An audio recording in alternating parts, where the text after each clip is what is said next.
L'IMEC est une institution qui est née à la fin des années 80 à Paris et qui préserve, je crois pouvoir le dire, une des plus belles collections d'archives littéraires en Europe. C'est un patrimoine écrit de première importance, et plus de 600 fonds qui retracent une histoire de la création et de la pensée contemporaine.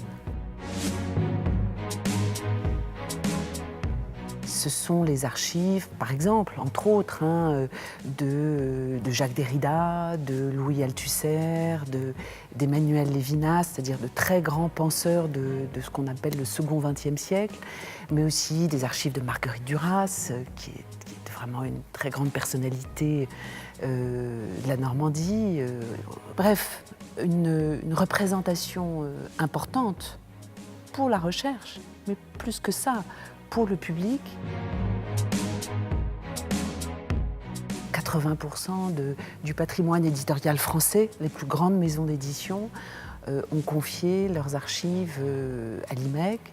Et donc ça fait une richesse qui, d'abord, est venue en Normandie, et puis maintenant, à partir de la Normandie, rayonne alors dans le monde, mais aussi au niveau, bien sûr, au niveau national.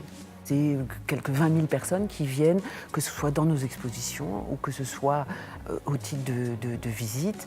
Quant aux chercheurs, c'est plus de 400 chercheurs par an qui viennent s'installer ici et qui s'y installent en résidence. Un tiers de nos chercheurs sont des chercheurs étrangers. C'est vraiment, à travers les activités de recherche de l'IMEC, c'est le monde entier qui vient à l'abbaye d'Ardenne.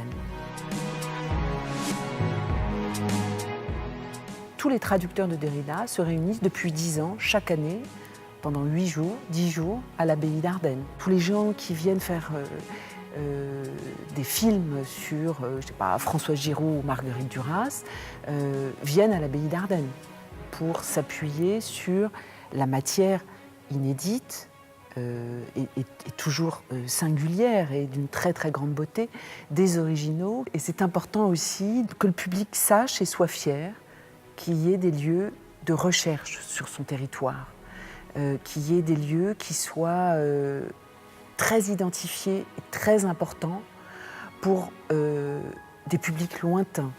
Il faut qu'ils sachent aussi qu'une collection comme l'IMEC, il n'y en a qu'une au monde. Et donc l'abbaye d'Ardenne est incontournable.